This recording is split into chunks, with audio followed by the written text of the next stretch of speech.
Hello everyone and welcome back to our YouTube channel speed up study. तो हमारे एक subscriber की request पर हम लेकर आ चुके हैं क्लास 10th हिस्ट्री की एनसीईआरटी सीरीज। तो आई होप आप हमारी class 10 science NCERT series, polity की सीरीज और ज्योग्राफी की सीरीज को भी फॉलो कर रहे होंगे, और नहीं तो मैंने इन सारी प्लेलिस्ट की जो लिंक है वो डिस्क्रिप्शन बॉक्स में दे रखी है, तो आप जाकर वहाँ पर इन सभी प्लेलिस्ट को चेकआउट कर सकते हैं। तो आज इस वीडियो में हम कवर करेंगे नेशनलिज्म इन इंडिया, जो कि क्लास 10 हिस्ट्री का हमारा चैप्टर 2 है। तो ज्यादा देर ना करते हुए इस वीडियो को शुरू करते हैं हम टाइम्स। ओके, सो स्टार्ट करते हैं हम nationalism in India. So what do you understand by nationalism? आप पहले इसको हमें कमेंट बॉक्स में बताइए कि आप नेशनलिज्म से क्या समझ सकते हैं। इसके बाद हम एनसीईआरटी की लाइन वाइज लाइन रीड करेंगे एंड इसको समझेंगे in Hindi and in simpler languages. तो चलिए स्टार्ट करते हैं। As you have seen, modern nationalism in Europe came to be associated with the formation of nation states. जैसा कि आपने देखा कि यूरोप में जो नेशनलिज्म की जो लहर चल रही थी, वहाँ पर ये कैसे नेशनलिज्म आया, वहाँ पर नेशन स्टेट्स बने, यानी कि काफ़ी सारे स्टेट्स की, काफ़ी सारी कंट्रीज़ की फॉर्मेशन हुई यूरोप में एज अ नेशनलिज्म के रिजल्ट के तौर पर वहाँ पर हमें काफ़ी सारे नेशन स्टेट्स देखने को मिलते हैं। It also meant a change in people's understanding of who they are and what defined their identity and sense of belongingness. Nationalism ने एक और चीज़ की यूरोप में, वो क्या की? ये बताया लोगों को कि आखिर वो है कौन, कहाँ से आते हैं वो लोग, उनकी आइडेंटिटी क्या है, उनकी पहचान क्या है, एंड उनकी सेंस ऑफ बिलोंगिंगनेस, यानी कि वो ऐसी क्या चीज़ है जिसको वो बिलोंग करते हैं। तो हमें पता है कि हम अपने देश को बिलोंग करते हैं एंड देश से जुड़ी जितनी भी सारी चीज़ें हैं वो हमारे बिलोंगिंगनेस में आती हैं। So this is what nationalism as a result आया यूरोप में। New symbols and icons, new songs and ideas forged new links and redefined the boundaries of communities. Boundaries बहुत सारी communities की boundaries तय करी गई, नए नए symbols और icons आए, new songs and ideas को भी आगे बढ़ाया गया as a nationalism in Europe. In most countries, the making of this new national identity was a long process. काफ़ी ज़्यादा कंट्रीज़ में, काफ़ी सारी कंट्रीज़ में ये जो नई प्रोसेस थी नेशनलिज्म की, इसको लाने में काफ़ी ज़्यादा समय लगा। एंड एज वी नो कि हमारी इंडिया को भी इंडिपेंडेंस पाने में इन एंड ऑल पूरे 300 साल लगे हैं, जहाँ पर हमने ब्रिटिश कॉलोनी से आज़ादी ली है। How did this consciousness emerge in India? अब ये एनसीईआरटी बोल रही है कि ये वाली जो कॉन्शियसनेस है, यानी कि ये वाली जो समझ है नेशनलिज्म की, वो इंडिया में आखिरकार कैसे आई। अब बात करते हैं आगे कि in India and as in many other colonies, India जो कि एक कॉलोनी है, कॉलोनी मीन्स जो भी ब्रिटिश राज के अंदर, जहाँ जिस कंट्री में ब्रिटिश का राज होता है उस देश को या फिर उस जगह को कॉलोनी कहा जाता है। सो कॉलोनीज इंडिया भी थी, उस साथ ही साथ अकेली ब्रिटिश ने इंडिया को ही कब्जा करके नहीं रखा था। उस टाइम पे काफ़ी सारी और भी कंट्रीज़ थी जो ब्रिटिश के कब्जे में थी। तो साथ इसमें बोल रहे हैं कि in India as in many other colonies, और भी अदर कॉलोनीज़ के साथ साथ इंडिया में भी growth of modern nationalism is intimately connected to the anti colonial movement. जितनी भी मॉडर्न नेशनलिज्म आई है हमारे कंट्री में या फिर कोई और भी कंट्री में जो कि कॉलोनी थी ब्रिटिश की, वो एंटी कॉलोनियल मूवमेंट से आई है। यानी कि नेशनलिज्म इस वजह से नहीं आया कि हमें अपने देश से प्रेम है या फिर हम अपने देश के लिए मर मिट सकते हैं, बल्कि इस वजह से आया कि उनको अपने देश में कॉलोनी नहीं चाहिए थी, यानी कि उनको अपने देश में ब्रिटिश का राज नहीं चाहिए था। इस वजह से उनको अपने देश से प्रेम होने लगा। People begin discovering there unity in the process of their struggle. जब वो इस आज़ादी के लिए स्ट्रगल कर रहे थे लोग, तो उन्होंने एकता की शक्ति को पहचाना है उस वक्त कि अगर हम साथ में सभी लोग मिलकर रहें तो हम किसी भी जंग को आराम से जीत सकते हैं। The sense of being oppressed under colonialism provided a shared bond that tied many different groups together. अब जिस तरीके से कॉलोनिज्म में हमारे जो देश के ऊपर जितनी भी जातियाँ होती थी, वो सारी जातियाँ अलग अलग डिफरेंट ग्रुप, क्योंकि जो ब्रिटिश होते थे वो किसी पर्टिकुलर कम्युनिटी या ग्रुप को देखकर तो अत्याचार नहीं करते थे, वो सिर्फ इंडियन को समझते थे and they treated them as a slave, वो उनको स्लेव की तरह ट्रीट करते थे। एंड यही कारण रहा कि क्योंकि हर एक कम्युनिटी अपनी अलग अलग रिलीजन, हर अलग अलग प्रैक्टिस परफॉर्म करती थी, बट जब उनके ऊपर जुर्म हुआ करता था ब्रिटिश का, तो एक जैसा हुआ करता था। एंड जब दोनों का जो अलग अलग कम्युनिटीज़ का जब दर्द सेम था, तो जो अलग अलग कम्युनिटीज़ थी उनको साथ आने में ज़्यादा आसानी रही।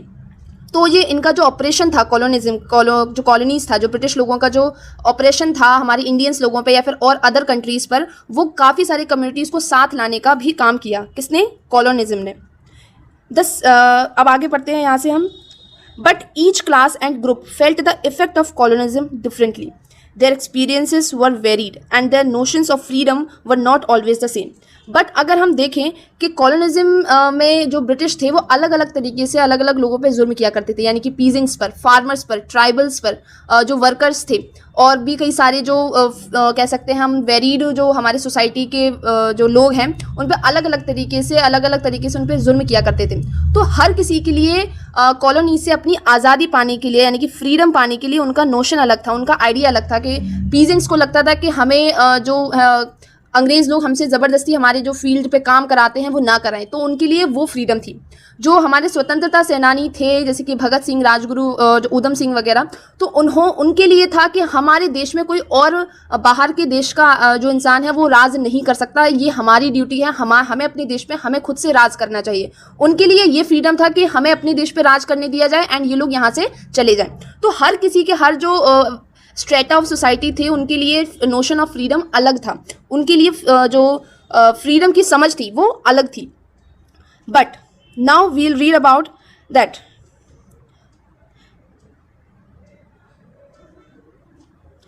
The Congress under Mahatma Gandhi tried to forge these groups together with in one movement. But अब यहाँ पर बात आती है कांग्रेस की एंड महात्मा गांधी की, जिन्होंने ये सारे डिफरेंट ग्रुप्स को एक साथ लाने का काम किया एंड इसको एक मूवमेंट में, एक आंदोलन में कन्वर्ट किया। But the unity did not emerge without conflict. And जैसे कि हमें पता है कि कोई भी एकता बिना किसी लड़ाई के, बिना किसी कॉन्फ्लिक्ट के सारे लोग एक साथ नहीं आ सकते। तो इन सभी अलग अलग डिफरेंट कम्युनिटीज़ को साथ लाने के लिए भी काफ़ी सारे कॉन्फ्लिक्ट्स हुए, काफ़ी सारे मतभेद भी सामने देखने को मिले हमें। अब इससे पहले हम कांग्रेस और महात्मा गांधी के बारे में और देखें, इससे पहले हम आपको नेशनलिज्म इन इंडिया का एक बैकग्राउंड भी दे देते हैं साथ ही साथ। नेशनलिज्म इंडिया की अगर हम बात करें तो ये तब से शुरू नहीं हुआ जब से महात्मा गांधी इंडिया आए। एंड महात्मा गांधी इंडिया कब आए, उन्होंने क्या क्या मूवमेंट स्टार्ट किए, ये तो आपके सिलेबस का पार्ट है ही। बट आपको अगर इसकी हिस्टोरिकल बैकग्राउंड की स्टोरी पता होगी तो आपको इस चैप्टर को समझने में और भी ज़्यादा आसानी होगी। तो सबसे पहले उसके बैकग्राउंड को समझ लेते हैं। यहाँ पर मैंने आपके लिए कुछ नोट्स बनाए हैं जिससे आपको ये और अच्छे से समझ में आने वाला है। साथ ही साथ मैंने आपके लिए इसमें डेट्स भी लिख कर रखी हैं, तो आपको किसी भी अगर मॉडर्न इंडियन हिस्ट्री की डेट्स में कोई भी कन्फ्यूजन होता है या फिर याद करने में कोई भी अगर परेशानी होती है तो आप इसको एक साथ भी देख सकते हैं। अगर historical background of Indian national movement को अगर हम देखें तो हमें पता चलता है कि हमारे जो देश में मुगल्स का राज स्टार्ट हुआ था वो हुआ था 1526 में, from the advent of Babur, यानी कि जब से बाबर आया था तब से मुगल का राज स्टार्ट हो गया था। एंड जो लास्ट पावरफुल मुगल रूलर था हमारे इंडिया में वो था औरंगजेब, जिसकी डेथ 1707 में हो गई थी।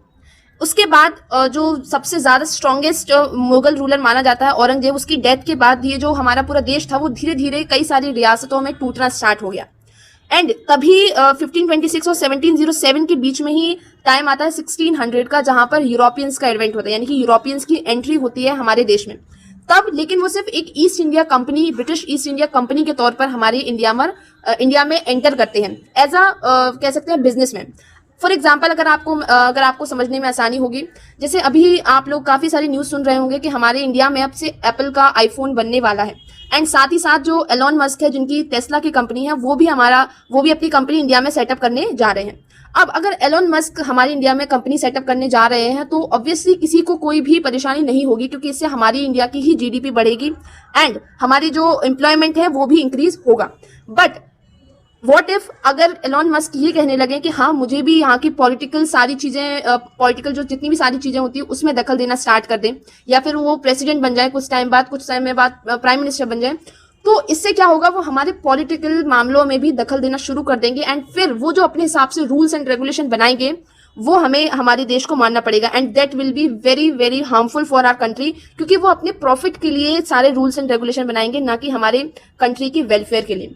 तो यही हुआ हमारी कंट्री के साथ, जहां पर हमने ब्रिटिश ईस्ट इंडिया कंपनी को एंट्री दी थी as a company and as a businessman. But उन्होंने क्या किया, उन्होंने हमारे साथ धीरे धीरे कंपनी तो चलाई ही, उन्होंने प्रॉफिट तो गेन किया ही, बट धीरे धीरे वो हमारे पॉलिटिकल मामलों में भी एंटर करने लगे। एंड जहां पर वो एंटर करना स्टार्ट हुए वहां से सबसे पहला उनका जो कह सकते हैं पॉलिटिकल मामलों में घुसने का था वो था 1757, जहां पर बैटल ऑफ प्लासी हुआ था बिटवीन रॉबर्ट क्लाइव और सिराजुद्दौला, जहां पर ऑफकोर्स सिराजुद्दौला हार गए थे एंड रॉबर्ट क्लाइव जीत गए थे। जहां पर ब्रिटिश ईस्ट इंडिया कंपनी को समझ में आ गया था कि इंडिया में कोई भी ऐसा कह सकते हैं रियासत या कोई राजा ऐसा नहीं है जो पूरे देश को चला सके, एंड उनको ऐसा लगा कि उनको ये सारी जिम्मेदारी लेना चाहिए एंड पूरे देश को उनको ही चलाना चाहिए। एंड फिर उसके बाद क्या हुआ, 1773 में ब्रिटिश ईस्ट इंडिया कंपनी ने पूरा रूल अपने ऊपर टेक ओवर कर लिया। एंड इसके बाद आपको पता ही है कि 1857 में revolt of 1857 the famous revolt हुआ, एंड उसके बाद ब्रिटिश क्राउन ने हमारे जो देश की गद्दी थी वो संभाल ली, एंड सारे रूल्स एंड रेगुलेशन, हर एक चीज, जो भी कोई इंस्टीट्यूशन था, स्कूल था, कॉलेज, कोर्ट्स वगैरह, जितनी भी सब कुछ स्टैब्लिशमेंट हुआ, वो सारा कुछ ब्रिटिश क्राउन के अंडर हुआ। ब्रिटिश क्राउन यानी कि ब्रिटिश की जो रानी थी या राजा थे उस टाइम पे, वो जहां पर वो अपने इंग्लैंड में जो भी रूल बनाते थे वो ही रूल हमारे इंडिया में एप्लीकेबल किया जाता था। यानी कि वो अपने हिसाब से रूल बनाते थे, वो इसको नजरअंदाज कर दिया करते थे कि इंडिया में किस तरीके का पॉलिटिकल सिचुएशन है, किस तरीके के लोग रहते हैं, किस तरीके की उनकी नीड है। इसको नजरअंदाज करते हुए वो जो भी रूल बनाते थे वो हमारे इंडिया में लागू होने लगा। एंड ये सब हुआ, जो हमारे इंडिया में मुगल जो पावर थी वो कमजोर होने लगी, एंड कोई भी इतना पावरफुल रूलर नहीं था जो कि ब्रिटिश की मॉडर्न इक्विपमेंट्स के साथ लड़ सके एंड उनको हराकर वापस भेज सके। एंड इसके साथ साथ काफी सारे हमारे जो रूलर्स थे उनकी भी काफी सारी गलती रही कि उन्होंने सारे टैक्सेस फ्री कर दिए, उनको आने के लिए उनको कोई भी ड्यूटी नहीं देनी पड़ती थी, कोई टैक्स नहीं देना पड़ता था, कोई भी जितनी जमीनें थी वो उनको फ्री में बांट दी गई जहां पर वो अपनी कंपनी सेटअप कर सके। तो धीरे धीरे वो कंपनी सेटअप करने से लेकर कब उन्होंने हमारी अपनी गवर्नमेंट सेटअप कर ली, तो ये पूरा हिस्टोरिकल बैकग्राउंड बना हमारे इंडियन नेशनल मूवमेंट का, जहां पर धीरे धीरे फिर वो हमारे इंडियंस को स्लेव में कन्वर्ट करते गए एंड जुर्म पे जुर्म करते गए। इसके बाद समय आता है 1857 के बाद इंडियन नेशनल कांग्रेस का, जहां पर 1885 में इंडियन नेशनल कांग्रेस का फॉर्मेशन होता है। इंडियन नेशनल कांग्रेस के बारे में अगर मैं आपको बताऊं तो इसका फाउंडेशन 28 दिसंबर 1885 में हुआ था। इसके फाउंडर थे A.O. ह्यूम, यानी कि ब्रिटिश वालों ने ही इंडियन नेशनल कांग्रेस की जो स्थापना की थी, यानी कि फाउंडर कौन थे, A.O. ह्यूम ही थे। एंड कांग्रेस का जो ये नेम था, कांग्रेस ये जो नाम है वो किसने दिया था, वो दिया था दादा भाई नौरोजी ने। एंड उस टाइम जो वायसरॉय ऑफ इंडिया थे हमारे, वो थे लॉर्ड डफरिन। ऑफ कोर्स वो लॉर्ड अपने आगे इसलिए लगाते थे ताकि जो भी कोई अगर हमें बुलाए तो लॉर्ड भगवान, तो हम लोग ऑब्वियसली नहीं बुलाएंगे, तो हम लोग बुलाएंगे वायसरॉय ऑफ इंडिया। उस टाइम पे थे Dufferin. Okay, first session of Indian National Congress, ये कुछ फैक्ट्स हैं इंडियन नेशनल कांग्रेस के बारे में जो कि शायद आपकी बुक में ना लिखे हों, बट ऑफ कोर्स सीबीएसई में अगर आप लोग जाएंगे या फिर किसी भी कॉम्पिटेटिव एग्जाम्स में जाएंगे तो आपसे वहां पर पूछ सकते हैं ये as a one word answer. So first session हमारे इंडियन नेशनल कांग्रेस का हुआ था गोकुल दास तेजपाल संस्कृत स्कूल में, बॉम्बे में। Theories regarding formation of Indian National Congress, काफी सारे लोगों का मानना था कि इंडियन नेशनल कांग्रेस को एक सेफ्टी वॉल्व थ्योरी के थ्रू बनाया गया है, क्योंकि उस टाइम पे अगर हम देखें तो 1885 का समय वो था जहां पर इंडियंस की कोई भी बात नहीं मानी जाती थी, जितनी भी गवर्नेंस होती थी वहां पर इंडियंस का कोई भी रोल नहीं होता था, जीरो रोल होता था वहां पर।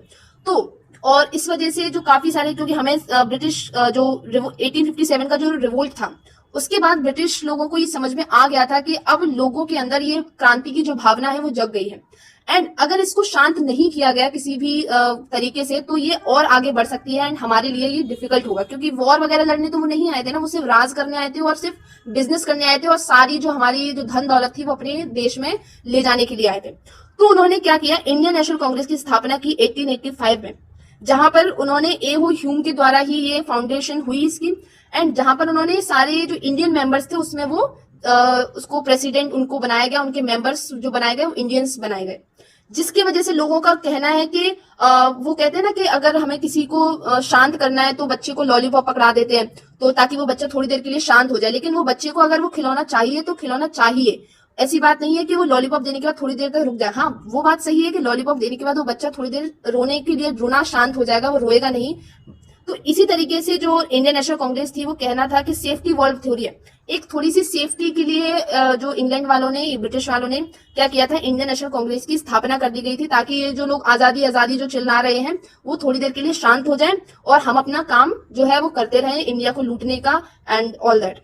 एंड जो सेफ्टी वॉल्व थ्योरी है, कि किसने बताया था कि ये सेफ्टी वॉल्व थ्योरी है, आप सेफ्टी वॉल्व थ्योरी को इजी भाषा में आप समझ सकते हैं कि it is a lollipop theory. Okay, बच्चों को जैसे लॉलीपॉप पकड़ा दिया जाता है ताकि वो रोए ना, इसी तरीके से safety valve theory Indian National Congress की है, जहां पर इंडियन नेशनल कांग्रेस की स्थापना कर दी गई, जिसकी वजह से ये इंडियन सारे आजादी आजादी को ये वाला जो राग ना ला पे। ये जो थ्योरी है वो किसके द्वारा दी गई थी? लाला लाजपत राय के द्वारा दी गई थी। कब दी गई थी? 1916 को। और एक और थ्योरी है modern theory, modern nationalism theory, जहां पर ये कहा था कि नहीं नहीं वो ब्रिटिश के लोग हमारे इंडिया पे राज करने लगे थे एंड इस वजह से ही लोगों के अंदर ये भावना जगी कि नहीं हमें हमारा राष्ट्र कितना प्यारा है, इस देश पे हम ही सिर्फ राज करेंगे और किसी और का हक नहीं बनता, इसलिए लोगों में राष्ट्रीयता की भावना जाग गई। इस वजह से इंडियन नेशनल कांग्रेस की स्थापना की गई। बट ऐसा मुझे नहीं लगता है पर्सनली, मुझे लगता है कि ये एक सेफ्टी वर्ल्ड थ्योरी, एक लॉलीपॉप थ्योरी ही थी। एक और चीज अगर हम आपको बताएं इंडियन नेशनल कांग्रेस में, जो कि है moderate phase and extremist phase, दो फेजेस में इंडियन नेशनल कांग्रेस जो थी 1907 में वो डिवाइड हो गई थी। एक तो मॉडरेट फेज था जिसको हम कहते हैं नरम दल, एंड एक था एक्सट्रीमिस्ट फेज जिसको हम कहते हैं गरम दल। तो मॉडरेट फेज को आजादी, ये दोनों ही आजादी के लिए लड़ रहे थे नो डाउट, बट इनका तरीका अलग अलग था। मॉडरेट फेज को आजादी चाहिए थी थ्रू द कॉन्स्टिट्यूशनल बेस, मतलब शांति के तरीके से। बट वहीं अगर हम एक्सट्रीमिस्ट फेज की बात करें तो वहां पर इंडियन नेशनल कांग्रेस के ही कुछ मेंबर्स थे जो कि डिवाइड हो गए थे। उसमें उनको क्या चाहिए था? उनको वॉर के थ्रू, उनको लड़ाई के थ्रू, रिवोल्ट के थ्रू, इसके थ्रू आजादी चाहिए थी। नो डाउट ये सारे लोग हमारी आजादी के लिए ही लड़ रहे थे, बट तरीका अलग अलग था। अगर हम नेक्स्ट बात करें, फिर उसके बाद partition of Bengal 16 October 1905 Curzon के द्वारा। कर्जन ने फिर उसके बाद 1905 में क्या किया? बंगाल का डिवीजन कर दिया। एंड इसके पीछे इनका क्या मकसद था? वो था हिंदू एंड मुस्लिम को अलग अलग करना। एंड ऑफ कोर्स ये इसका वो बात अलग है कि 1905 के बाद जो हमारे यहाँ पे दिल्ली दरबार लगा था उसमें जो बंगाल का डिवीजन था वो वापस से निरस्त कर दिया गया एंड बंगाल वापस का वहीं से एकजुट हो गया वापस से। बट ये लॉर्ड कर्जन जो करना चाहते थे हिंदू और मुस्लिम में डिवीजन, वो एज ए रिजल्ट हमें देखने को मिल जाता है नेक्स्ट ईयर का 30 दिसंबर 1906 में, जहां पर ऑल इंडिया मुस्लिम लीग का फॉर्मेशन होता है। कहां पर? ढाका, बांग्लादेश में। तो ढाका बांग्लादेश में इंडियन मुस्लिम लीग का फॉर्मेशन हो जाता है। तो ये हिंदू और मुस्लिम में जो अलग अलग जो दरार थी, क्योंकि उनका रूल था कि हम जब भी किसी के ऊपर राज करना है देन उसके ऊपर राज करना है by the divide and rule. Divide करो, उनको बांटो और फिर शासन करो। All India Muslim league formation के बाद उसके बाद क्या हुआ? लखनऊ पैक्ट हुआ। कब हुआ? 1916 में, जिसके रिजल्ट में जो इंडियन नेशनल कांग्रेस थी जो कि 1907 में मॉडरेट और एक्सट्रीमिस्ट में बट गई थी, वो फिर से एक और बार फिर से यूनाइटेड हो गई। एंड फिर उसके बाद क्या हुआ? गदर पार्टी का फॉर्मेशन हुआ 1913 में लाला हरदयाल, तारकनाथ दास और सोहन सिंह भाकना के द्वारा। फिर उसके बाद मॉडलिमेंटो रिफॉर्म आया 1909 में, जहां पर लेजिस्लेटिव असेंबलीज में जो मेंबर्स की संख्या थी वो 16 से बढ़ाकर 60 कर दी गई। बट एज यू नो कि इंडियंस को वहां पर बिठाया तो जरूर गया, बट उनके पास रियल पावर्स डिसीजन मेकिंग की नहीं थी। वो रियल पावर्स अभी भी ब्रिटिश वालों के पास ही लाया करती थी। एंड फिर उसके बाद ऑफकोर्स जो सबसे बड़ा कारण बना हमारे नेशनलिज्म इन इंडिया को आगे बढ़ाने के लिए, वो था ड्रेन ऑफ वेल्थ। वो धीरे धीरे हमारे यहाँ से जितनी भी रिसोर्सेज थे, जितनी भी वेल्थ थी, जितनी भी सोना चांदी, जितने भी नेचुरल रिसोर्सेज थे, वो सारे वो वहां से ले जाने लगे अपने इंग्लैंड की तरफ। अब हमारे यहाँ से जो तिजोरियां थी वो खाली करने लगे। तो आई होप ये हिस्टोरिकल बैकग्राउंड आपको समझ में आ गया होगा कि एक चीज नहीं थी जहां पर कह सकते हैं कि इंडियन नेशनल मूवमेंट इस वजह से स्टार्ट हुआ। काफी सारी वजह थी, बहुत स्टार्टिंग से ये चलता आ रहा था। फ्रॉम द रिवोल्ट ऑफ 1857 वहां पे जाकर आउटब्रेक हुआ इसका, वहीं से इंडियन नेशनल मूवमेंट और ये जो नेशनलिज्म, राष्ट्रीयता की भावना थी, वो वहां से लोगों में जागी। Now the factors which promoted to the growth of nationalism in India. और भी कुछ फैक्टर्स हैं, अगर आपको कुछ पॉइंटर्स में लिखना है जिसको आप बाद में डिस्क्राइब कर सकते हैं कि अपने एग्जाम्स में लिखना है, तो कुछ फैक्टर्स थे जिसने नेशनलिज्म को प्रमोट किया हमारे इंडिया में, जो कि था इकोनॉमिक एक्सप्लॉयटेशन, यानी कि इंडियन वर्कर्स को कम वेजेस पे करना, कम सैलरीज देना, उनको बिल्कुल ही लो, उनकी जो प्रोडक्ट्स थे मार्केट्स में, बाजार में, उनको उनकी प्राइजेस हाई कर देना।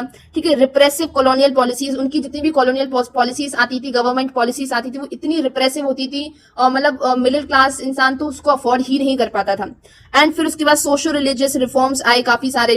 फिर रीडिस्कवरी ऑफ इंडिया पास्ट, फिर इंडिया पास्ट में देखा गया कि इतनी सारी चीजें लोगों ने, ये ब्रिटिश वालों ने हमारे साथ इतना कुछ किया है। तो ये सारे कुछ कारण रहे जिसकी वजह से हमारे इंडिया में नेशनलिज्म को प्रमोट किया गया। अब यहां से हम एनसीईआरटी की लाइन वाइज लाइन को रीड करते हैं, जहां पर ये सारी चीज कब हुई? ये सारी चीज पहले हो चुकी थी महात्मा गांधी की एंट्री से पहले। एंड महात्मा गांधी के बाद से जो हमारी जो मॉडर्निस्ट वाला जो फेज था, यानी कि कॉन्स्टिट्यूशनल वे से शांति की तरीके से हमें आजादी लेनी है, उस तरीके को सबसे ज्यादा प्रमोट किया गया। एंड इसलिए हम इसको अपने चैप्टर में पढ़ने जा रहे हैं। सो महात्मा गांधी के आने से पहले ये सारी चीजें मैंने आपको बताया कि बंगाल डिवीजन हुआ, रिवोल्ट ऑफ 1857 हुआ। एंड जब रिवोल्ट ऑफ 1857 हुआ था एक्चुअली, तब तो महात्मा गांधी पैदा भी नहीं हुए थे। In an earlier textbook, you have read about the growth of nationalism in India up to the first decade of the 20th century. आपने of course पहली जो बुक्स में नेशनलिज्म का जो प्री पार्ट था, हिस्टोरिकल पार्ट था, वो आपने पढ़ लिया होगा, एंड नहीं भी पढ़ा था तो मैंने अभी आपको पूरा एक्सप्लेन कर दिया है. Now in this chapter we will pick up the story from the 1920s and study the non-cooperation civil disobedience movement. अब ये जो non-cooperation और civil disobedience movement है जो कि गांधी जी के द्वारा चलाए गए हैं, हम वहां से पढ़ना स्टार्ट कर रहे हैं. एंड इसका जो भी हिस्टोरिकल बैकग्राउंड था वो या तो आपने लास्ट ईयर अपने टेक्स्ट बुक्स में पढ़ लिया होगा या फिर नहीं भी पढ़ा था, तो ऑफकोर्स मैंने अभी आपको ऊपर बता ही दिया है.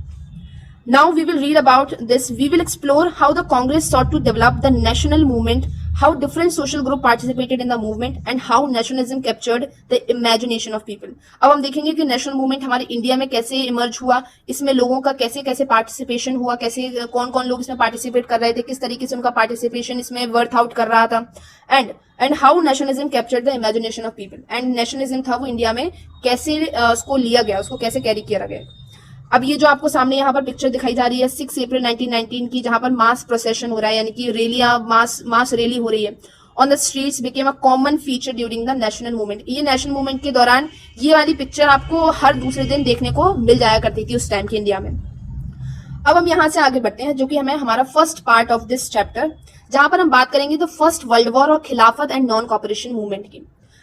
फर्स्ट वर्ल्ड वॉर जिसका समय था 28 जुलाई 1914 से लेकर 11 नवंबर 1918, जो कि 4 साल चला. फर्स्ट वर्ल्ड वॉर और खिलाफत मूवमेंट को भी हम काफी हद तक कारण मानते हैं हमारे इंडियन नेशनल मूवमेंट को कह सकते हैं एक्सेलरेट करने के लिए. आगे बढ़ते हैं.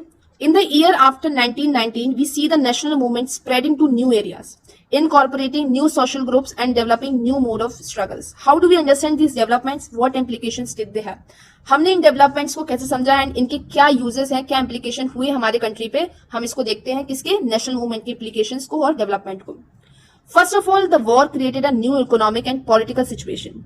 सबसे पहले जो हमारे फर्स्ट वर्ल्ड वॉर हुआ था, वो फर्स्ट वर्ल्ड वॉर किसके बीच में हुआ था?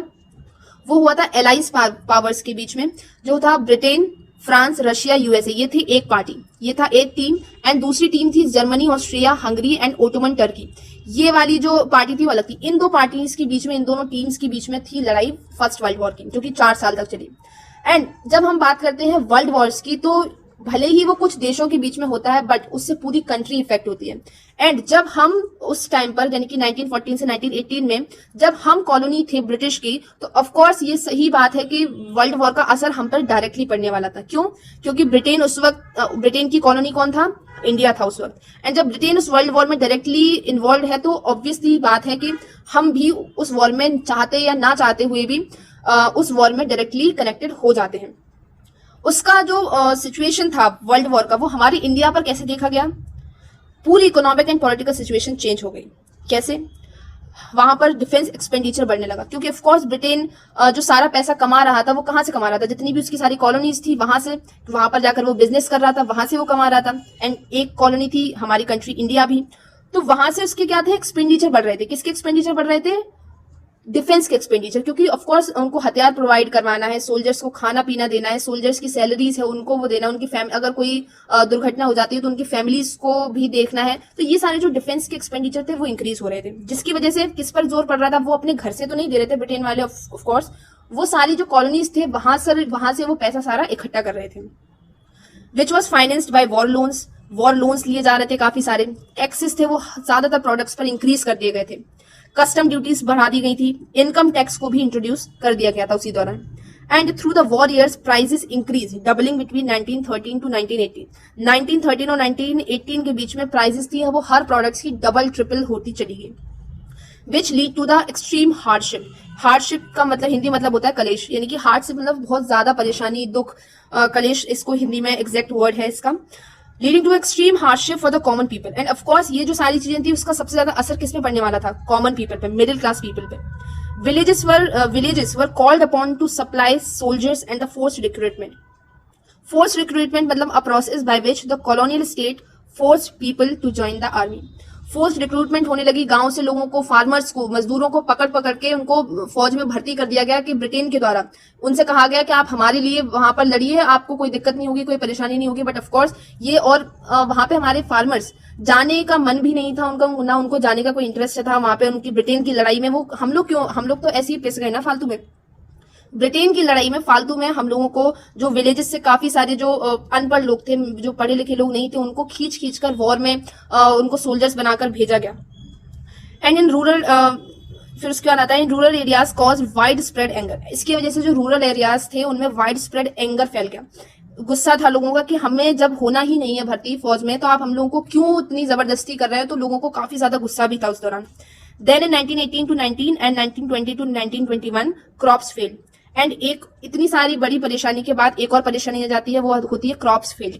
हमारे यहाँ की जो क्रॉप्स थी वो फेल हो जाती है काफी ज्यादा पार्ट्स में इंडिया के, resulting in acute shortages of food. And क्योंकि काफी ज्यादा जो सोल्जर्स थे हमारे इंडिया के एंड जो ब्रिटेन के साइड से लड़ रहे थे, उनको खाने की पानी की जरूरत ऑफ कोर्स पड़ेगी वहां पर लड़ते वक्त, और इस वजह से और इसके कारण वहीं पर क्रॉप फेल भी हो जाती है। तो इसकी वजह से जो शॉर्टेजेस ऑफ फूड है वो काफी ज्यादा बढ़ जाती है। This was accompanied by an influenza epidemic. अब मानो तो इतनी सारी परेशानी कम नहीं थी कि एक और परेशानी आ जाती है, जो कि किस नाम से, इन्फ्लुएंजा एपिडेमिक। इन्फ्लुएंजा का जो वायरस है वो भी फैल जाता है हमारी इंडिया में। And according to the census of 1921 12 to 13 million people perished as a result of famines and epidemic. कम से कम ये बताया गया है 1921 के सेंसस के द्वारा कि 12 से 13 मिलियन लोग हैं वो भुखमरी और एपिडेमिक की वजह से, यानी कि जो इन्फ्लुएंजा एपिडेमिक आया था उसकी वजह से मारे गए। People hoped that their hardships would end after the war was over, but that did not happen. But as British लोगों ने उनको प्रॉमिस किया था सारे इंडियंस को, उनके ऑफिशियल्स को, कि आप बस हमारा इस वर्ल्ड वॉर 1 में साथ दे दीजिए एंड वी विल प्रॉमिस कि हम आपको एक अलग इलेक्टोरेट दे देंगे, हम आपके देश को आजाद कर देंगे, हम आपके देश में आप कोई भी रुकेंगे नहीं, इसके बाद आप बस हमारे इस देश में साथ दे दीजिए। इसीलिए हमारे कुछ पॉलिटिकल जो कह सकते हैं जो लीडर्स थे, पॉलिटिकल लीडर्स थे, उन्होंने भी काफी सारे इंडियंस को फोर्स किया कि वो जाए और ब्रिटिश की और ब्रिटेन की मदद करें उनके वर्ल्ड वॉर फर्स्ट को जीतने में। एंड इसी वजह से काफी ज्यादा जो लोग थे उन्होंने ये सोचा कि चलो अभी लड़ लेते हैं ब्रिटेन वालों के लिए, उसके बाद तो, क्योंकि जब ये लड़ाई खत्म हो जाएगी उसके बाद तो सब कुछ शांत हो जाएगा, सब कुछ सही हो जाएगा। But that did not happen. But ऐसा कुछ भी नहीं हुआ। Now at this stage a new leader appeared and suggested a new mode of struggle.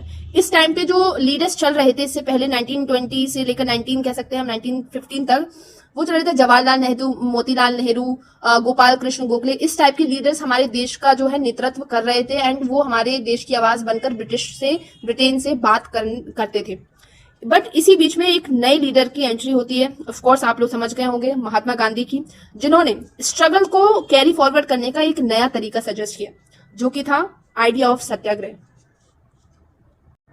जहां पर हम बात करेंगे आइडिया ऑफ सत्याग्रह की, तो वहीं पर नाम आएगा महात्मा गांधी जी का, जिनका पूरा नाम था मोहनदास करमचंद गांधी, जो कि इंडिया में एंट्री लेते हैं 9 जनवरी 1915 में, जिसके तौर पर हमारे भारत में हर वर्ष प्रवासी भारतीय दिवस या फिर NRI डे भी मनाते हैं। यानी कि 9 जनवरी को हर साल हम क्या मनाते हैं, प्रवासी भारतीय दिवस और NRI डे भी मनाते हैं, क्योंकि जो महात्मा गांधी थे वो हमारे देश के सबसे पहले NRI के नाम से भी कह सकते हैं प्रसिद्ध है, और सबसे प्रसिद्ध NRI थे, जो कि बाहर गए थे इंग्लैंड अपनी डिग्री को पूरा करने के लिए।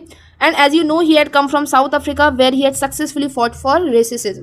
एंड महात्मा गांधी के बारे में और आगे उन्होंने कितना कौन कौन से मूवमेंट चलाए, उससे पहले उनके बारे में कुछ ओवरव्यू ले लेते हैं।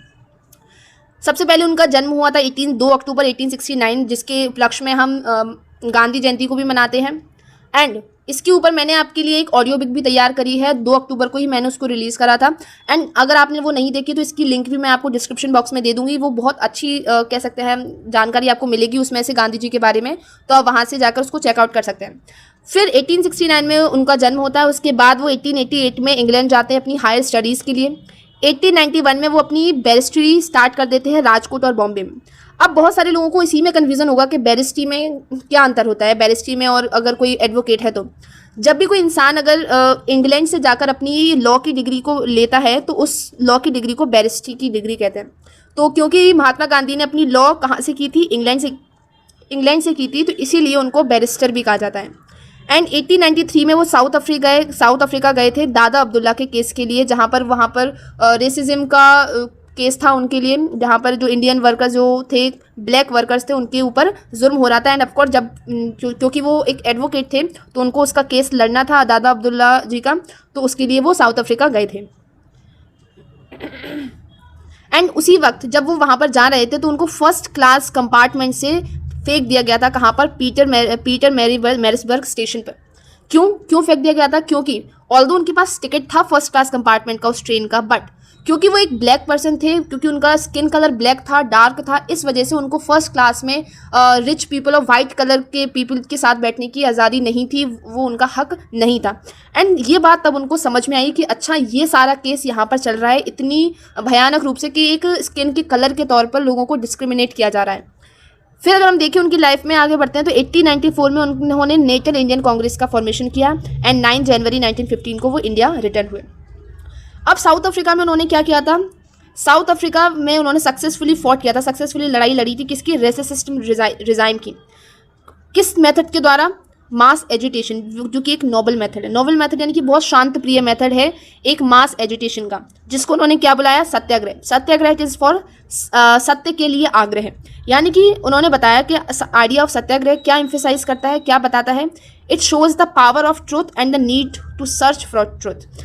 उन्होंने बताया कि सत्याग्रह यानी कि सत्य के लिए आग्रह करना, जो सच्चाई की शक्ति है वो उन्होंने समझाई। किसके थ्रू? सत्याग्रह के through. It suggested that if the cause was true. Satyagraha ने क्या बताया कि अगर आपका किसी भी चीज़ को स्ट्रगल का, अगर आपकी कोई भी स्ट्रगल कर रहे हैं, अगर स्ट्रगल को करने का अगर आपका कारण सही है, कारण सच्चा है, और अगर आप किसी अन्याय के खिलाफ लड़ रहे हैं तो आपको फिजिकल फोर्स की ज़रूरत नहीं है अपने ऑपरेसर से लड़ाई करने के लिए और उसको हराने के लिए। एंड विदाउट सीकिंग वेनेगेंस और बीइंग अग्रेसिव, बिना गुस्सा के एंड बिना अग्रेसिव हुए भी अगर आप एक सत्याग्रही बनते हैं तो आप उस बैटल को विन कर सकते हैं विदाउट एनी वायलेंस। आप नॉन वायलेंस के थ्रू यानी कि अहिंसा के थ्रू भी आप उस बैटल को विन कर सकते हैं। And this could be done by appealing to the conscience of the oppressor. People, including the oppressor, had to be persuaded to see the truth instead of being forced to accept truth through the use of violence. इन्होंने बताया, महात्मा गांधी जी ने, कितना अच्छा idea है कि हम ज़बरदस्ती उस सामने वाले को मनवाएं कि हाँ मैं सच बोल रहा हूँ। इससे ज़्यादा इंपॉर्टेंट है कि वो खुद से मानना शुरू कर दे कि हाँ जो मैंने बोला है वो सत्य बोला है, वो सही बोला है। एंड जब वो ये मानना शुरू कर देगा तो हम हमारी बैटल वहीं पर जीत जाते हैं।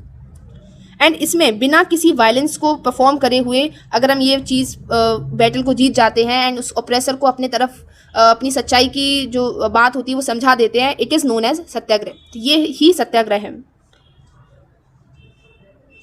Bye this struggle truth was bound to ultimately triumph.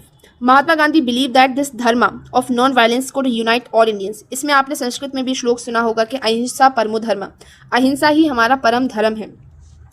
अब ये आप जो पिक्चर देख सकते हैं यहाँ पर, इसमें इंडियन वर्कर्स हैं साउथ अफ्रीका में जो कि मार्च कर रहे हैं वॉक्सक्रस्ट के 6 नवंबर 1913 में, जहाँ पर महात्मा गांधी इस प्रोसेशन को, इस कह सकते हैं मार्च है उसको लीड कर रहे हैं from Newcastle to Transvaal. When the marchers were stopped and Gandhi ji was arrested. जहाँ पर ये मार्चर्स जो थे मार्च करने वाले, उनको रोक दिया जाता है वहीं पर और गांधी जी को अरेस्ट कर लिया जाता है। कहाँ पर? साउथ अफ्रीका में, जहाँ पर वो दादा अब्दुल्ला का केस लड़ने गए थे। किसके खिलाफ? रेसिज्म के खिलाफ, रंग भेद के खिलाफ। अब यहाँ पर महात्मा गांधी का जो सत्याग्रह पर क्या पॉइंट ऑफ व्यू है वो आप यहाँ पे खुद से पढ़ सकते हैं, इतना ज़्यादा इंपॉर्टेंट नहीं है यहाँ पर। अब यहाँ पर बात आती है कि महात्मा गांधी के आने के बाद, क्योंकि वो कब आए? 1915 में। 1915 के बाद वो मिलते हैं अपने पॉलिटिकल गुरु से, जिनका नाम था गोपाल कृष्ण गोखले। उनका नाम था गोपाल कृष्ण गोखले। 1915 में वो उनसे मिलते हैं। एंड जब वो मिलते हैं तो गोपाल कृष्ण गोखले, जो कि उनके पॉलिटिकल गुरु माने जाते हैं, वो उनसे कहते हैं कि गांधी जी आप तो इंग्लैंड में इतने सालों से पले बड़े हैं, वहाँ पर आपने पढ़ाई करी है, वहाँ के तौर तरीके सीखे। अगर आपको लगता है कि आपको इंडिया में कुछ करने की ज़रूरत है, इंडिया में कुछ बड़ा चेंज लाने की ज़रूरत है, तो आपको पहले इंडिया को समझना पड़ेगा। एंड अगर आपको इंडिया को समझना है तो आपको इंडिया के जितने भी सारे गांव हैं उन गांव को समझने की ज़रूरत है, क्योंकि इंडिया की जो आत्मा है, जो हृदय है, वो वहाँ के गाँव में ही बसता है। तो गोपाल कृष्ण गोखले जी की जो ये बात थी कि आप पहले सारा इंडिया जानो कि आखिर इंडिया क्या है, इंडिया कैसे वर्क करता है, यहाँ पर पूरी सिचुएशन क्या चल रही है, उसको समझने के लिए गांधी जी अपनी पूरी 1 साल की यात्रा पर निकल जाते हैं, जहाँ पर वो 1915 से लेकर 1916 तक सिर्फ हमारे देश का भ्रमण करते हैं और ये समझते हैं कि आखिर हमारी इंडिया की जो सबसे मेन प्रॉब्लम है वो प्रॉब्लम कहाँ पर है और क्या आखिर उसकी क्या सुधार किया जा सकता है एंड कैसे किया जा सकता है। एंड जब वो 1916 में ये पूरा इंडिया का जो गाँव का भ्रमण करके आते हैं तो वहाँ पर फिर उनको मिलते हैं एक पर्सन जिनका नाम है राजकुमार शुक्ला जी। राजकुमार शुक्ला का एक सबसे बड़ा रोल होता है जब भी हम बात करते हैं चंपारण मूवमेंट की बिहार में। जो कि फॉल किया था 1917 में। इन 1917 ही ट्रेवल्ड टू चंपारण बिहार में। एंड जब यहाँ पर एक सिंपल लाइन से बता दिया गया है कि हाँ वो 1917 में सीधे चंपारण बिहार में गए थे, वो इतना ईजी नहीं था। राजकुमार शुक्ला जी इसके ऊपर काफी बड़े कह सकते हैं कि कॉज थे, जिसकी वजह से जो गांधी जी थे उनका सबसे पहला सत्याग्रह चंपारण में एग्जिस्ट किया, एंड जिसकी वजह से उनको इतनी जान पहचान एंड फेम मिला इंडिया में, जिसकी वजह से वो इतने जाने गए अपने सत्याग्रह के तरीके की वजह से। राजकुमार शुक्ला ही थे जिन्होंने महात्मा गांधी को काफी ज्यादा इंसिस्ट किया कि वो चंपारण में आए एंड वहां के जो पीजेंट्स हैं उनकी प्रॉब्लम को सुलझाए, उनके साथ जो प्रॉब्लम थी उसको अपने तरीके से समझाएं। एंड ये कोई एक दिन में नहीं था जब राजकुमार शुक्ला जी ने कहा कि आप गांधी जी से कि आप आइए हमारे बिहार में। काफी सारे महीने लगे जब वो महात्मा गांधी जी के पीछे घूमते रहे, उनसे रिक्वेस्ट करते रहे कि आप हमारे शहर में आइए, चंपारण में आइए, वहां पर देखिए कि कितनी सारी प्रॉब्लम्स हमारे यहाँ के पीजेंट्स वो फेस कर रहे हैं, उसको प्लीज हमारे साथ सॉल्व करने की हमारी मदद करिए। तो इसके बाद जब वो 1917 में जब वो इतनी कोशिश के बाद आते हैं चंपारण में बिहार में, तो वो क्या देखते हैं, पीजेंट्स को स्ट्रगल करते हुए देखते हैं। एंड उनका स्ट्रगल होता है किसके अगेंस्ट, ऑपरेसिव प्लांटेशन सिस्टम के खिलाफ। एंड ये जो पूरा सिस्टम है वो क्या होता है, वो मैंने आपके लिए कुछ नोट्स बनाए हैं, वो यहाँ पर आपको समझ में आएगा। एक्चुअली चंपारण के जो पीजेंट्स थे उनके साथ का क्या प्रॉब्लम था, जो ब्रिटिश थे, जो ब्रिटेन के जो कह सकते हैं लैंडलॉर्ड्स थे, उन्होंने इन पीजेंट्स को कंपेल किया था, उनको बोला था, ये मतलब कह सकते हैं फोर्स्ड लेबर बोला था कि आप अपने फील्ड का जो 15% लैंड है उस पर आप इंडिगो उगाइए। इंडिगो एक ऐसी फसल है जहां पर जो कि एक सॉइल की फर्टिलिटी को कम कर देती है अगर उसको ज्यादा बार किसी एक जगह पर जमीन पर उगाया जाए। एंड इंडिगो को हम जिसको हिंदी में नील कहते हैं, नीला जो कलर हमारे घरों में आता है, ये जो नीला कलर जिस चीज से बनता है उसको उगाने के लिए ब्रिटिशर्स ने हमारे जो चंपारण के जो पीजेंट्स थे उनको फोर्स किया कि आप अपने 15% का जो लैंड है, यानी कि मान लीजिए इतना पूरा आपका लैंड है, इसके 15% एरिया में आप इंडिगो ही उगाइए and give it to them as a rent but later with the invention of synthetic indigo. And ये जो 15% का जो आपका इंडिगो है वो आप इनको रेंट के तौर पे दीजिए। मतलब आप समझ रहे हैं, ये जो लैंड है, पीस ऑफ लैंड है, ये किसका है, उस पीजेंट का है, उस बिहार के उस चंपारण के पीजेंट का है, ये उसी का ही है लैंड। एंड ब्रिटिशर्स आते हैं, वो कहते हैं कि अपने 15% लैंड पर इसको जो इंडिगो है उसको उगाइए एंड आप इसको रेंट करने के लिए, रेंट के तौर पर आप हमें इस इंडिगो को दे दीजिए हमें। इसका मतलब आप समझिए कि मान लीजिए आपका खुद का घर है एंड कोई पर्सन आता है आपसे कहता है कि हमें आपके घर में एक कमरा चाहिए रहने के लिए एंड आप इस कमरे को हमें अपने रेंट के तौर पे किराए पर दे दीजिए। मतलब एक तो आप घर आपका, कमरा आपका, एंड रेंट जब सामने वाले पर्सन को देना चाहिए तो उल्टा आप ही उस पर्सन को रेंट दे रहे हैं जहां पर वो रह रहा है, उस कमरे में रह रहा है, उसका रेंट भी आप ही दे रहे हैं। तो ये चीज थी जो कि ब्रिटिशर्स फॉलो कर रहे थे वहां पर।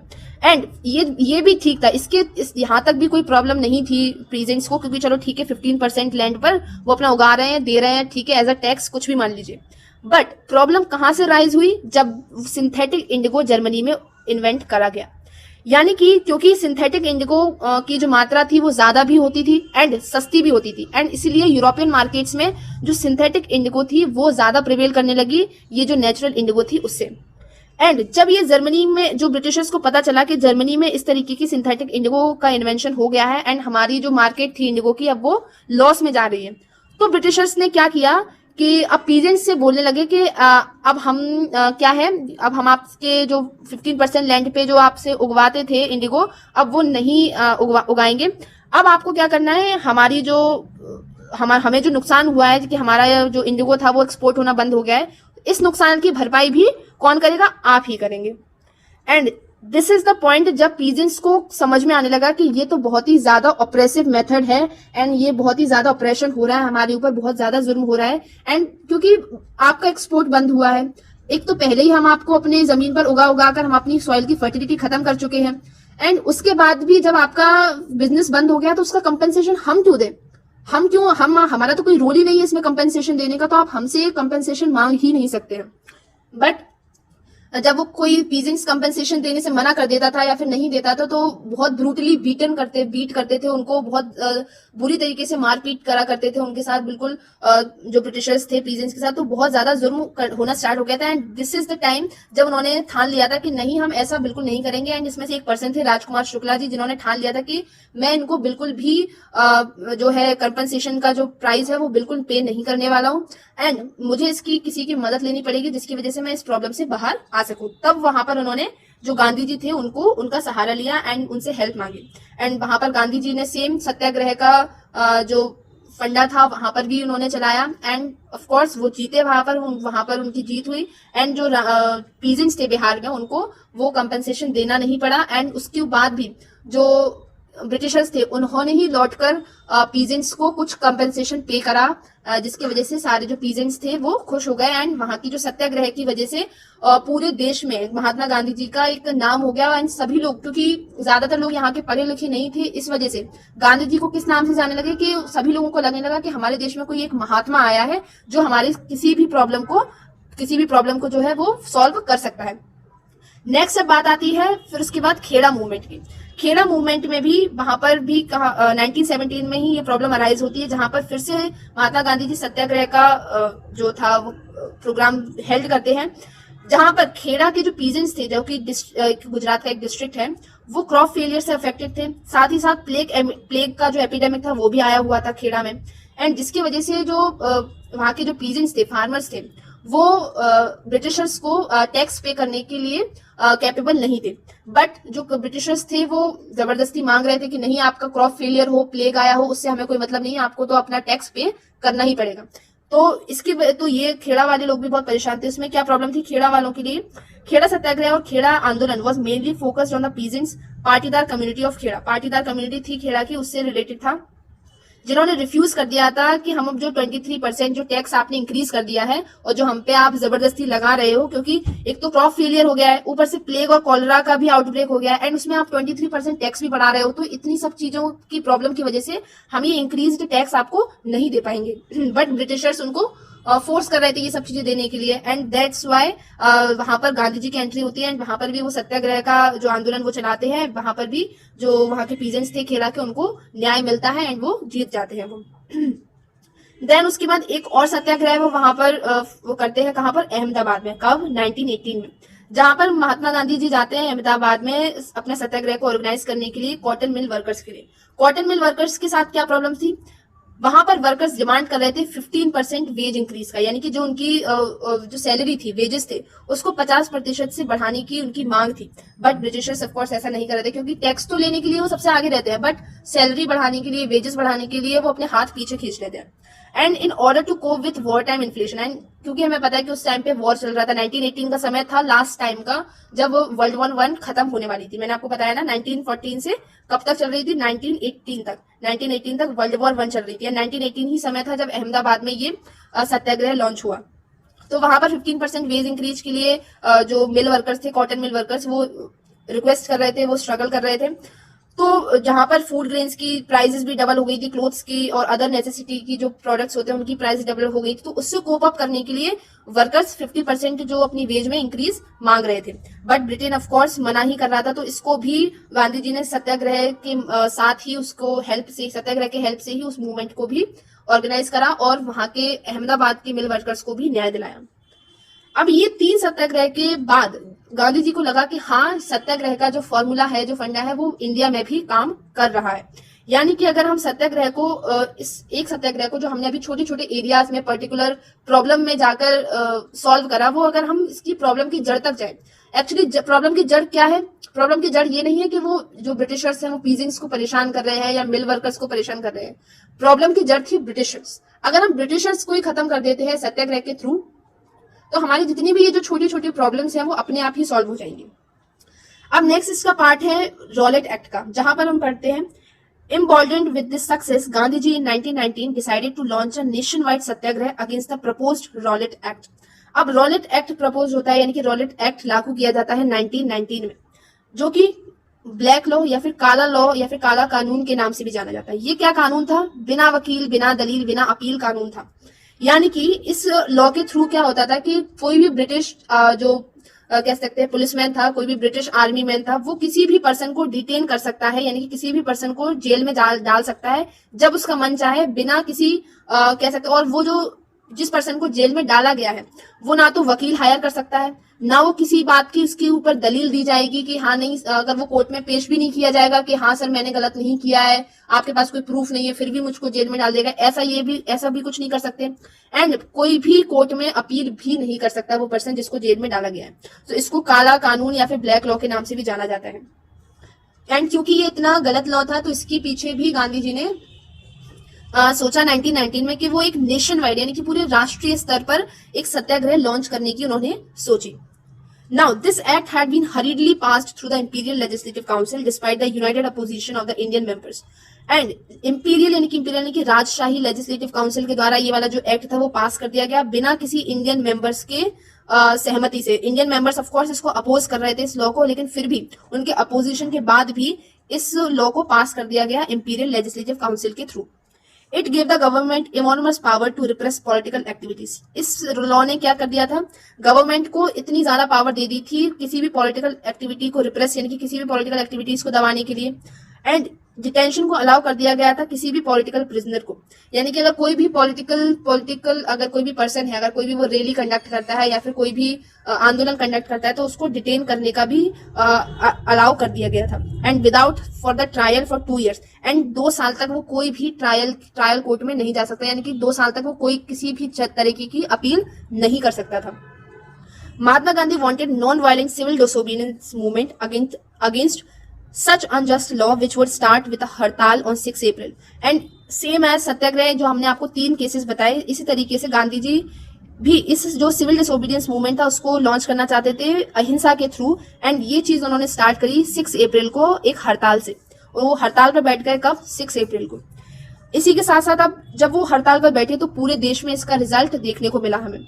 कैसे मिला, रैलीज कंडक्ट करने लगी काफी सारी सिटीज में। वर्कर्स जो थे वो स्ट्राइक पर चले गए रेलवे वर्कशॉप्स की। एंड रेलवे उस टाइम पर काफी ज्यादा बड़ी इंडस्ट्रीज कह सकते हैं बनने जा रही थी, क्योंकि हमें पता है 1853 यही वो समय था जहां पर हमारी इंडिया में फर्स्ट रेलवे लॉन्च की गई थी। कहां से, मुंबई से लेकर थाने तक। तो 34 किलोमीटर्स की जो ट्रेन रूट था वो 1853 में ही सबसे पहले पास किया गया था। तो ऑफकोर्स ये इंडस्ट्री धीरे धीरे बढ़ रही थी, इसलिए सबसे ज्यादा वर्कर्स जो थे वो कहां पर थे, रेलवे वर्कशॉप्स में काम किया करते थे। वो सारे वर्कर्स भी स्ट्राइक पर चले जाते हैं, सारी जो शॉप्स होती हैं वो क्लोज हो जाती है। And alarmed by the popular upsurge and scared that lines of communication such as the railways and telegraph would be disrupted, the British administration decided to clamp down on nationalists. Local leaders were picked up from Amritsar। and क्योंकि Britishers को लगा कि जो ये सारे लोग strikes पर जा रहे हैं, रैलीज पर जा रहे हैं, जिसकी वजह से जो रेलवे था उसकी जो सर्विसेज थी, टेलीग्राफ की जो कम्युनिकेशन की जो सर्विसेज थी वो भी ठप पड़ती जा रही है, वो भी बंद होती जा रही है। एंड क्योंकि उनका सारा काम जो बिजनेस का था, ट्रेन से जो जितना भी माल इधर से उधर ले जाने का था, वो सारा उसमें रुकावट आ रही थी। तो ब्रिटिशर्स ने सोचा कि इस सारी जो नेशनल वाइड जो मूवमेंट चल रहा है इसको किसी भी तरीके से हमें रोकना ही पड़ेगा। तो उन्होंने क्या किया, अमृतसर से काफी सारे जो लोकल लीडर्स थे उनको उठाना वहीं से शुरू किया एंड जेल में डालना शुरू किया। एंड वहीं पर महात्मा गांधी को दिल्ली में एंटर करने से रोक दिया गया। फिर आता है तारीख 10 अप्रैल की, जहां पर अमृतसर में पुलिस ने फायर कर दिया गया ऑन अ पीसफुल प्रोसेशन। एक रैली चल रही थी, बिल्कुल पीसफुल प्रोसेशन था, पीसफुल रैली चल रही थी। वहां पर जो ब्रिटिशर्स की पुलिस थी उन्होंने अमृतसर में फायर कर दिया एंड काफी सारे लोगों को जख्मी वहां पर कर दिया गया। And provoking wide spread attacks on bank, post office and railway station. And काफी सारे ज्यादा हमले हुए बैंक्स पर, पोस्ट ऑफिस पर, रेलवे स्टेशन पर, ये हमले होना स्टार्ट हो गए। एंड उसी के बाद मार्शल लॉ को इम्पोज कर दिया गया। अब मार्शल लॉ क्या होता है, martial law stating that no more than 2 people can form a group and meet at a place. Martial law कहता है कि जिस तरीके से आपने कोविड में देखा होगा कि चार लोगों से ज्यादा जिसकी आपकी जो धारा लगी थी, कौन सी धारा लगी थी वो आपको नीचे कमेंट सेक्शन में बताना है, मैं आपको नहीं बताऊंगी। इसी सेम तरीके से कि जिस तरीके से कोविड में लोगों को मना कर दिया था कि आप एक जगह पे कहीं पर कहीं समारोह में या पार्टी में या रैली कंडक्ट नहीं करेंगे क्योंकि वहां पर ज्यादा लोग इकट्ठे हो जाते हैं, इसी तरीके से मार्शल लॉ को इम्पोज किया गया था, जहां पर दो लोगों से ज्यादा लोगों की अगर भीड़ दिखेगी अगर ब्रिटिशर्स के पुलिसमैन को, तो वो वहां पर वो फायर कर देंगे या फिर उनको जेल भेज दिया जाएगा। and this act was authorized to prevent any form of mobilized protest against the ruling authorities. and ये जो रूल था वो पर्टिकुलरली इसीलिए था ताकि जो इंडियंस थे वो किसी भी तरीके का प्रोटेस्ट ना कर पाए रूलिंग पार्टी या फिर ब्रिटिश गवर्नमेंट के खिलाफ। एंड जब मार्शल लॉ इम्पोज हुआ तो जनरल डायर ने इसकी कमांड ले ली। अब इसके बाद क्या होता है अब ये मैंने आपको बता ही दिया कि खेड़ा में, अहमदाबाद में और चंपारण में क्या हुआ। अब इसके बाद क्या होता है 13 अप्रैल को इन फेमस जलियांवाला बाग। इन फेमस क्यों? क्योंकि ये फेमस ऑफ कोर्स गलत वजहों की वजह से है। तो जलियांवाला बाग 13 अप्रैल 1919 को होता है, जहां पर ये इंसिडेंट टुक प्लेस करता है, यहाँ पर ये इंसिडेंट होता है। ऑन दैट डे, उस दिन क्या होता है, काफी बड़ी ज्यादा संख्या में क्राउड इकट्ठा होता है जलियांवाला बाग के ग्राउंड में। एंड कुछ लोग तो वहां पर प्रोटेस्ट करने आए थे, जो मार्शल लॉ और जो भी रॉलेट एक्ट के खिलाफ प्रोटेस्ट करने आए थे कि आपने ये रॉलेट एक्ट क्यों लगाया है, इसको हटाइए, इसको प्रोटेस्ट करने के लिए आए थे। बट कुछ जो लोग थे वो सच में कई दूसरे शहरों से आए थे एंड इनको तो ये कुछ इन सब चीजों के बारे में पता भी नहीं था कि रॉलेट एक्ट लागू किया गया है या फिर क्या किया गया है। एंड कुछ लोग तो सच में बैसाखी के फेयर के लिए ही वहां पर घूमने आए थे, वहां पर एक दूसरे से मिलने आए थे, अपने त्योहार को एंजॉय करने के लिए आए थे। And being from outside the city many villages were unaware, क्योंकि बाहर से काफी ज्यादा सिटीज से लोग आए थे तो बहुत सारे लोग तो अनअवेयर थे मार्शल लॉ के बारे में। Dyer entered the area, and कौन सी एरिया में? जलियांवाला जो बाग का जो एरिया था वहां पर जनरल डायर की एंट्री होती है। एंड ओनली एक या दो कह सकते हैं वार्निंग्स के बाद उन्होंने जितना भी बाहर जाने का जो एरिया था वो ब्लॉक कर दिया। एंड पूरी जितनी भी क्राउड थी जहां पर हंड्रेड्स ऑफ पीपल्स थे वहां पर, उन पर ओपन फायर स्टार्ट कर दी एंड हंड्रेड्स ऑफ पीपल की डेथ वहां पर होती है। एंड अगर आपने एक मूवी है ऊधम सिंह जहां पर, तो वो आपने अगर मूवी देखी होगी तो आपको वहां पर जो जलियांवाला बाग का पूरा इंसिडेंट था वो आपको बिल्कुल अच्छे से समझ में आएगा। मैं आपको रिकमेंड कर सकती हूँ, अगर आप देखना चाहें तो वहां पर वो देख सकते हैं। तो वहां पर जनरल डायर ने वो जब एरिया में एंटर करते हैं वो देखते हैं इतनी सारा क्राउड इकट्ठा हुआ है वहां पर जलियांवाला बाग में, तो उन्होंने वो थोड़े एक या दो वार्निंग्स के बाद वहां पर जितने भी एग्जिट पॉइंट्स थे जहां पर से लोग बाहर जा सकते थे वो एग्जिट पॉइंट बंद कर दिए गए एंड उन्होंने ओपन फायर शुरू कर दी गई पूरी क्राउड के ऊपर, जहां पर कई सारे लोग मारे गए। His object as he declared later, and General Dyer ने जब ये हंटर कमीशन बिठाई गई इसके अगेंस्ट, क्या एक्चुअली वहां पर कमीशन बिठाई गई इस इंसिडेंट के बाद जनरल डायर के ऊपर पूरा कह सकते हैं केस चला कि आपने इतनी ज्यादा संख्या में लोगों को मारा, इसकी क्या वजह थी। एंड ही इतनी बेशर्मी से उन्होंने ये जवाब दिया कि मैं तो बिल्कुल चाहता था कि उनके ऊपर ये पूरी एक छाप पड़ जाए जिसकी वजह से जो ये सत्याग्रही की जो ये फीलिंग है इनके अंदर वो एकदम से जो डर की भावना आए एंड उनके जब भी वो सोचें किसी भी प्रोटेस्ट को और रूलिंग गवर्नमेंट के खिलाफ प्रोटेस्ट करने के लिए तो उनके अंदर डर पैदा हो। ये वजह दी उन्होंने एक हंटर कमीशन को, एंड जहां पर इस हंटर कमीशन को उनके ऊपर केस करना चाहिए था, उनके ऊपर भी उनको जेल में डालना चाहिए था, तो उन्होंने वहां पर उनको बाइज्जत बरी कर दिया गया एंड उनको इंग्लैंड वापस भेज दिया गया। किसको? जनरल डायर को। सो ये हंटर कमीशन भी सिर्फ एक नाम के लिए ही उनके खिलाफ बिठाई गई थी, क्योंकि ऐसा एज सच कुछ हुआ नहीं उनके खिलाफ। Now as the news of Jallianwala Bagh spread, and जैसे ही जलियांवाला बाग की जो न्यूज थी वो जगह जगह फैली, crowd took to the street, सारा जो क्राउड था, काफी ज्यादा संख्या का जो क्राउड था वो स्ट्रीट में, गलियों में आ गया। देयर वर स्ट्राइक्स होने लगी, पुलिस स्टेशंस में पुलिसमैन के साथ क्लैशेस होने लगे, लड़ाई होने लगी, गवर्नमेंट बिल्डिंग्स पर अटैक्स होने लगे। गवर्नमेंट रिस्पॉन्ड, एंड फिर गवर्नमेंट ने भी ब्रूटल रिप्रेशन इसको रिस्पॉन्ड किया, बहुत ज्यादा मारपीट, जो कॉमन पीपल थे उनको भी काफी ज्यादा हार्म पहुंचने लगा, उनको ह्यूमिलिएट करने लगा। एंड इवन जो सत्याग्रही थे उनको जमीन पर अपनी नाक रगड़ने के लिए तक भी फोर्स करा गया एंड ब्रिटिशर्स को सलाम या फिर कह सकते हैं सैल्यूट करने के लिए उनको फोर्स किया गया। And people were flushed and villages around the Gujranwala in Punjab, now in Pakistan, were bombed.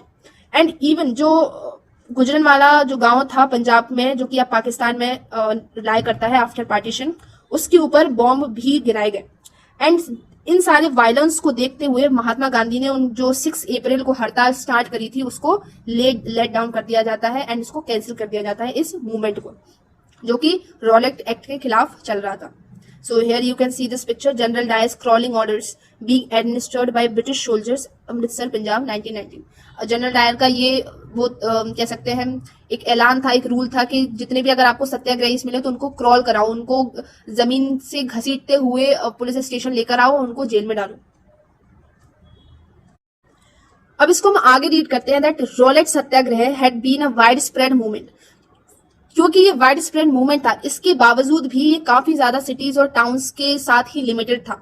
Mahatma Gandhi now felt the need to launch a more broad based movement in India. And इसके बाद महात्मा गांधी ने सोचा कि अब इससे बड़ा movement, इससे और बड़ा सत्याग्रह हमको लॉन्च करना चाहिए पूरी इंडिया में। But he was certain that no such movement could be organise without bringing the Hindus and Muslims closer together. But ये चीज उनको भी पता थी कि ये काम वो अकेले नहीं कर सकते जब तक जो दोनों कम्युनिटीज है, हिंदूज की एंड मुस्लिम्स की, जब तक ये दोनों कम्युनिटीज साथ में मिलकर नहीं आएंगी तब तक इस बड़े जो कह सकते हैं मूवमेंट को हम अंजाम नहीं दे सकते हैं। And there he got an idea where one of way doing this he felt was to take up the Khilafat issue. And इस चीज को सोचने के लिए उनके पास एक आइडिया आया कि वो खिलाफत इशू को उठा सकते हैं। खिलाफत इशू के थ्रू वो हिंदू को और मुस्लिम को एक साथ मिलवा सकते हैं, जिसके थ्रू वो अपने जो कह सकते हैं इंडिया का जो मूवमेंट है, एक और जो सत्याग्रह बड़ा लॉन्च करना चाह रहे हैं, उसको बड़े स्केल पर लॉन्च कर सके। The first world war had ended with the defeat of Ottoman Turkey. मैंने आपको बताया कि दो पावर्स के बीच में लड़ाई हो रही थी, जहां पर एक जगह था ब्रिटेन, यूएस, फ्रांस वगैरह, एंड सेकंड था जर्मनी एंड ओटोमन तुर्की, जहां पर जर्मनी और ओटोमन तुर्की की हार हो जाती है एंड वो लोग हार जाते हैं, ब्रिटेन जो है वो जीत जाता है। तो क्योंकि ओटोमन तुर्की हार जाता है, जो कि वहां पर कैसे हार जाता है, हार्श पीस ट्रीटी होती है। पीस ट्रीटी होती है एक शांति समझौता, जहां पर वो लड़ाई को रोक देते हैं एंड एक ऐसा समझौता करते हैं जिसकी वजह से आपकी भी बात, जो सामने वाली पार्टी है उसकी भी बात मानी जाए एंड हमारी भी बात रख ली जाए।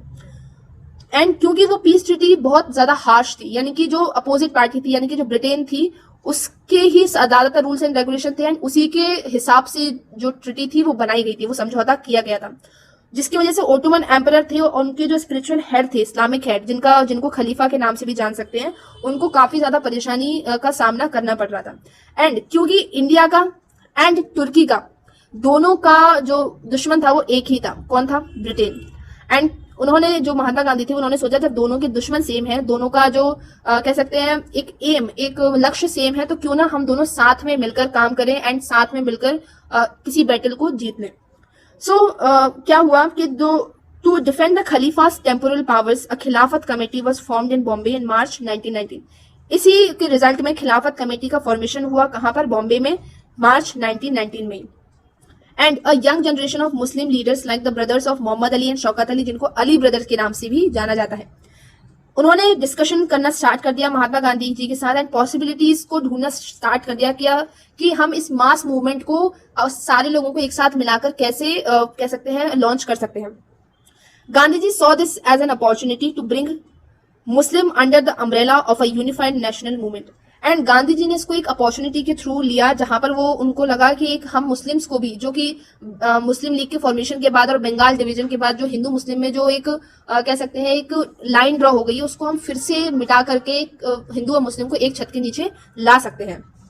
Now at the Calcutta session of the Congress in September 1920, Calcutta session होता है कांग्रेस का सितंबर में 1920 में, जहां पर वो अदर कांग्रेस लीडर्स को भी कन्विंस करते हैं कि हम लोगों को क्या करना चाहिए, एक नॉन कॉपरेशन मूवमेंट स्टार्ट करना चाहिए, जहां पर हम लोगों को खिलाफत मूवमेंट को भी एक साथ मिला लेना चाहिए। एंड महात्मा गांधी ने जब ये सारे और भी सारे लीडर्स को कह सकते हैं कन्विंस करा, तो ये इजी नहीं था करना, क्योंकि काफी सारे जो लीडर्स थे वो ये मानने को तैयार नहीं थे कि मुस्लिम की जो उनकी जो कह सकते हैं उनकी प्रॉब्लम है और हमारी प्रॉब्लम है वो डिफरेंट है।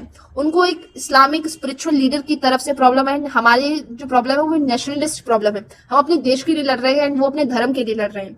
बट महात्मा गांधी ने उनको समझाया कि ऐसा नहीं है, वो भी आजादी के लिए लड़ रहे हैं एंड हमें भी इन द लास्ट हमें भी आजादी ही चाहिए फ्रॉम द ब्रिटेन। सो ये चीजें सारी समझाने के बाद जो स्वराज का जो मतलब था, स्वराज यानी कि उन्हें भी अपना स्वराज यानी कि स्व मतलब होता है खुद से, फ्रॉम आवर सेल्फ, एंड राज मतलब होता है गवर्नेंस या फिर अथॉरिटी। तो उनको भी यानी कि खिलाफत वाले जो लीडर्स थे, खिलाफत लीडर्स थे, जो अली ब्रदर्स थे, उनको भी स्वराज चाहिए था एंड हमें भी स्वराज चाहिए, यानी कि उनको भी अपने हिसाब से अपने देश को चलाने का हक चाहिए एंड हमें भी सेम चाहिए। तो क्योंकि हमारा एम सेम है, तो उन्होंने लीडर्स को, अदर जो कांग्रेस लीडर्स था, उनको समझाया कि हमें एक साथ मिलकर नॉन कॉपरेशन मूवमेंट को लॉन्च करना चाहिए। अब बात आती है कि वाई नॉन कॉपरेशन ही क्यों? नॉन कॉपरेशन का मतलब होता है असहयोग, एंड नॉन कॉपरेशन मूवमेंट का मतलब यानी कि असहयोग आंदोलन, यानी कि सहयोग करना किसी चीज में, एंड असहयोग is the opposite for that. अब महात्मा गांधी जी की एक बुक है हिंद स्वराज, उन्होंने 2 बुक लिखी है फेमस, जिसमें से एक है हिंद स्वराज जो कि 1909 में लिखी थी उन्होंने, एंड सेकंड थी माय एक्सपेरिमेंट विथ ट्रुथ। तो ये जो हिंद स्वराज जो बुक थी महात्मा गांधी जी की, उसमें उन्होंने डिक्लेयर किया था कि ब्रिटिश रूल हमारी इंडिया में इतनी जमकर बैठा हुआ है because of our cooperation of the Indians ने उनके साथ कॉपरेशन किया है, ब्रिटिशर्स जो कहते गए हैं वो इंडियंस मानते गए हैं, इस वजह से ही ब्रिटिशर्स जो हैं वो अभी तक हमारे इंडिया में टिके हुए हैं, एंड इसी वजह से जो ब्रिटिशर्स हैं वो हमारे ऊपर रूल कर रहे हैं। एंड अगर जो हमारे इंडियंस हैं वो यही कॉपरेशन देने से मना कर देंगे तो ब्रिटिश रूल 1 साल का समय नहीं लगेगा जब ब्रिटिश रूल कोलैप्स हो जाएगा। जो ब्रिटिशर्स हैं वो यहाँ से चले जाएंगे अगर वो कॉपरेट करना बंद कर देंगे। And with in a year and Swaraj would come, and 1 साल के अंदर ही अंदर हम स्वराज को अचीव कर सकते हैं। तो ये आपको कारण पता चल गया कि नॉन कॉपरेशन ही क्यों, तो क्योंकि हमारे सहयोग की वजह से ही ब्रिटिशर्स यहाँ पर आए। तो हमारे अगर सहयोग ना देने से अगर ब्रिटिशर्स चले जाते हैं तो इसी वजह से गांधी जी ने नॉन कॉपरेशन मूवमेंट को लॉन्च किया। Now how could non cooperation become a movement. लेकिन एक नॉन कॉपरेशन यानी कि अगर हम किसी चीज को नहीं मानेंगे, मतलब असहयोग का एक सीधा सीधा मतलब आप समझ सकते हैं कि ब्रिटिशर्स जो भी कुछ कह रहे हैं या तो उनकी बात ना मानना या फिर वो जो भी कह रहे हैं उसका कुछ उल्टा पुल्टा कर देना। Okay, so this is what in simple language असहयोग आंदोलन या फिर नॉन कॉपरेशन मूवमेंट इज। अब ये मूवमेंट बना कैसे आखिर। Gandhi ji propose that the movement should unfold in stages. Gandhi ji ने बताया कि ये जो मूवमेंट है उसको स्टेजेस में अकर करना जरूरी है, and it should begin with the surrender of the titles. And ये किसके साथ शुरुआत इसकी होनी चाहिए, टाइटल्स की सरेंडर के साथ। एंड क्योंकि जब महात्मा गांधी आए थे तो ब्रिटिशर्स ने महात्मा गांधी को एक टाइटल दिया था कैसरे हिंद के नाम से, यानी कि महात्मा गांधी को कैसरे हिंद के नाम से बुलाया जाता था मैं इसलिए बोल रही हूँ क्योंकि इस मूवमेंट के बाद उन्होंने अपना ये जो टाइटल था वो गिव अवे कर दिया, वापस कर दिया, छोड़ दिया। इसके बाद से कैसरे हिंद जो ब्रिटिशर्स के द्वारा दिया गया था वो उन्होंने लीव कर दिया, वो उन्होंने छोड़ दिया। एंड द गवर्नमेंट के द्वारा जो भी अवार्ड उनको टाइटल किया गया था वो उन्होंने लीव कर दिया गया। एंड जो सिविल सर्विसेज थी उनके द्वारा, ब्रिटिशर्स के द्वारा, आर्मी थी, पुलिस थी, कोर्ट्स थे, एंड जो भी लेजिस्लेटिव काउंसिल्स थे, स्कूल्स थे, फॉरेन गुड्स थे, उन सभी को बॉयकॉट करना स्टार्ट कर दिया। बॉयकॉट यानी कि किसी भी चीज को अगर हम लेने से या यूज करने से रिफ्यूज कर देते हैं, मना कर देते हैं, उसको कहते हैं बॉयकॉट।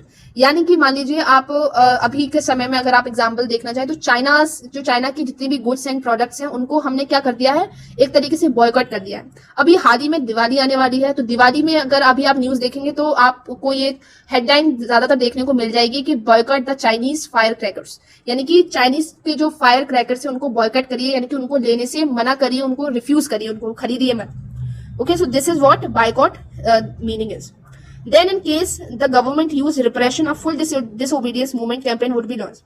एंड जैसे ही उनका क्या, गांधी जी का कहना था कि इसको हम स्टेजेस में लॉन्च करेंगे। सबसे पहले तो हम इसको टाइटल्स जितने भी गवर्नमेंट के द्वारा दिए गए हैं उसको सरेंडर करेंगे, फिर उसके बाद उनकी द्वारा दी गई चीजों को बॉयकॉट करना स्टार्ट करेंगे।